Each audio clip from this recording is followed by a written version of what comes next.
আচ্ছা, কখনো কি ভেবে দেখা হয়েছে যদি কোনো দেশের সরকার হঠাৎ করে কাজ করা বন্ধ করে দেয় তখন কি হবে? দেশটা কি তাহলে নেতৃত্বহীন হয়ে পড়বে? নাকি এমন কোনো সিস্টেম আছে যা নিশ্চিত করে যে দেশ চালানোর জন্য সবসময় কেউ না কেউ প্রস্তুত থাকবে?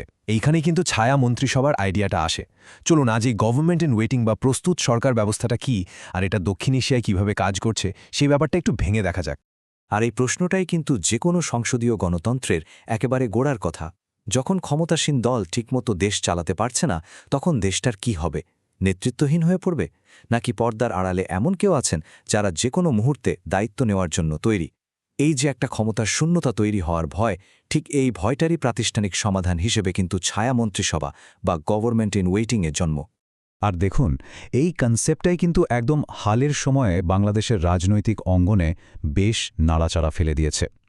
যখন শিশির মনির আর আসিফ মাহমুদের মতো নেতারা একটা ছায়া মন্ত্রিসভা গঠনের ঘোষণা দিলেন, তখন ব্যাপারটা শুধু একটা রাজনৈতিক পদক্ষেপেই থেমে থাকেনি, বরং এটা ছিল বিরোধী দলের যে চিরাচরিত ভূমিকা সেটাকেই নতুন করে ঢেলে সাজানোর একটা চেষ্টা।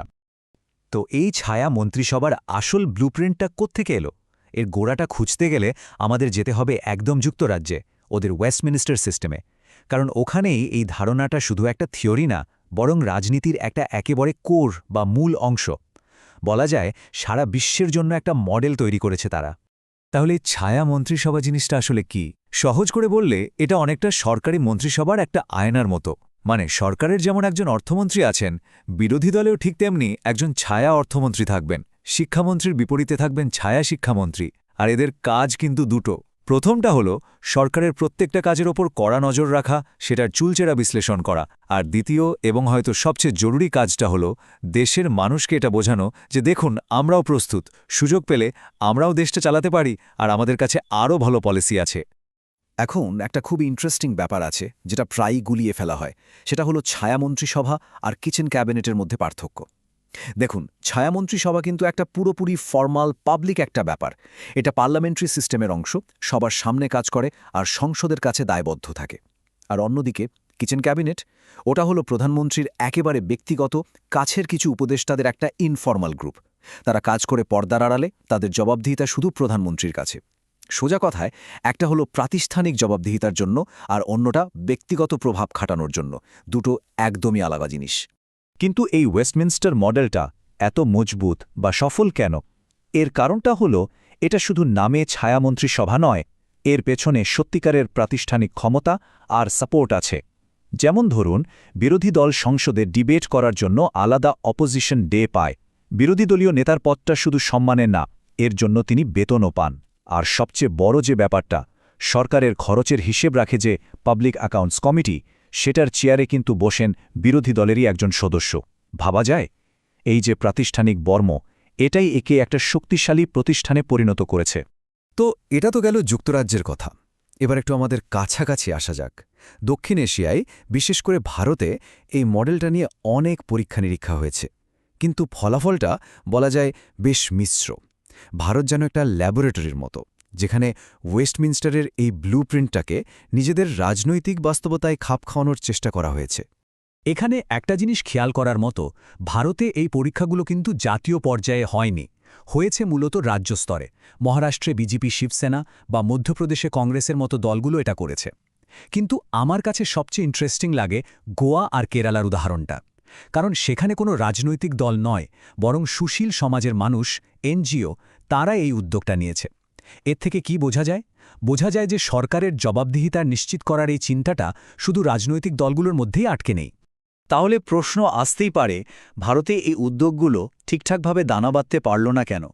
এর মূল কারণটা হলো প্রাতিষ্ঠানিক সাপোর্টের অভাব। দেখুন, যুক্তরাজ্যের মডেলটা হলো একটা বড় গাছের মতো, যার জন্য প্রাতিষ্ঠানিক সারপানি, মানে রিসার্চের জন্য বাজেট, স্টাফ, সংসদের সময়, এই সব কিছুই আছে। আর ভারতে এই চেষ্টাগুলো ছিল অনেকটা টবে লাগানো চারাগাছের মতো, দেখতে সুন্দর, কিন্তু প্রাতিষ্ঠানিক সাপোর্ট বা যত্নের অভাবে সেভাবে আর বেড়ে উঠতে পারেনি, শিকড় গাড়তে পারেনি।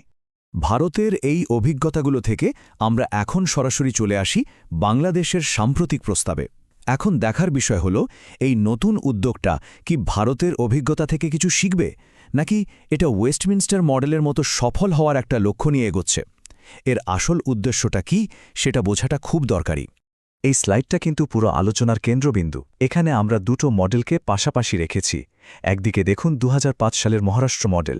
তারা কিন্তু সরাসরি বিধানসভার ভেতরে পলিসি নিয়ে কাজ করেছে, আইন প্রণয়ন প্রক্রিয়ায় অংশ নিয়েছে, মানে তাদের একটা সুনির্দিষ্ট কাজের পরিধি ছিল। আর অন্যদিকে বাংলাদেশের প্রস্তাবটা দেখুন। এখানে লক্ষ্যগুলো বেশ বড়, যেমন ওয়াচডগ বা চৌকিদারের ভূমিকা পালন করা, স্বচ্ছতা নিশ্চিত করা। এগুলো মহৎ উদ্দেশ্য, কোনো সন্দেহ নেই। কিন্তু একটা হলো সুনির্দিষ্ট ফাংশন বা কাজ, আর অন্যটা হলো একটা বড় আকাঙ্ক্ষা বা অ্যাসপিরেশন। পার্থক্যটা এখানেই। তাহলে আসল প্রশ্নটা হল, বাংলাদেশের এই উদ্যোগ কি শেষ পর্যন্ত শুধু একটা কাগজে ঘোষণা হয়েই থাকবে, নাকি এটা সত্যিকারের কোনো প্রভাব ফেলতে পারবে? এর সাফল্য নির্ভর করছে মূলত 3টি বিষয়ের ওপর। এই 3টি শর্ত যদি পূরণ না হয়, তাহলে হয়তো এটাও ভারতের ওই পরীক্ষা নিরীক্ষাগুলোর মতোই একটা সময়ে হারিয়ে যাবে। এই কথাটা কিন্তু পুরো ব্যাপারটার সারমর্ম। একটা ছায়া মন্ত্রিসভা শুধু কয়েকটা নাম বা পদ ঘোষণা করে দিলেই হয়ে যায় না। এর পেছনে লাগে আসল কাজ, মানে গবেষণা, পলিসি পেপার তৈরি করা আর সংসদে দাঁড়িয়ে সেই নীতিগুলো নিয়ে লাগাতার সংগ্রাম করা। এগুলো না থাকলে এটা নিছক একটা কাগজে বাঘ হয়েই থেকে যাবে। তাহলে সাফল্যের সেই 3টা চাবিকাঠি আসলে কি? প্রথমত রিসোর্স বা সম্পদ। গবেষণা ছাড়া তো আর তথ্য দিয়ে কথা বলা যায় না, তাই না? এর জন্য পলিসি এক্সপার্ট লাগবে, রিসার্চার লাগবে, আর তার জন্য দরকার বাজেট। দ্বিতীয়ত সংসদীয় সংগ্রাম, মানে শুধু প্রেস কনফারেন্স বা রাস্তার রাজনীতি নয়, আসল লড়াইটা করতে হবে সংসদের ভেতরে, ডিবেটের মাধ্যমে, কমিটির মাধ্যমে। আর তৃতীয়ত, এবং আমার মতে এটাই সবচেয়ে জরুরি, সেটা হলো মানসিকতার পরিবর্তন। শুধু সরকারের সব কাজে না বলার বিরোধী দল না হয়ে একটা গঠনমূলক বিরোধী দল হতে হবে। মানুষকে দেখাতে হবে যে আমাদের কাছে বিকল্প পলিসি আছে।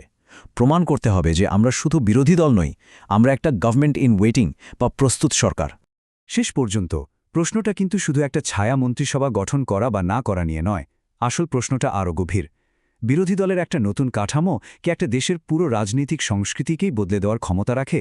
আমরা কি শুধু প্রতিবাদ নির্ভর রাজনীতি থেকে বেরিয়ে এসে পলিসি বা নীতিভিত্তিক বিতর্কের একটা নতুন যুগে ঢুকতে পারব? বাংলাদেশের এই উদ্যোগ সফল হবে কিনা সেটা তো সময়ই বলে দেবে, কিন্তু এই প্রশ্নটা কিন্তু আমাদের সবার ভাবনার জন্য থেকে গেল।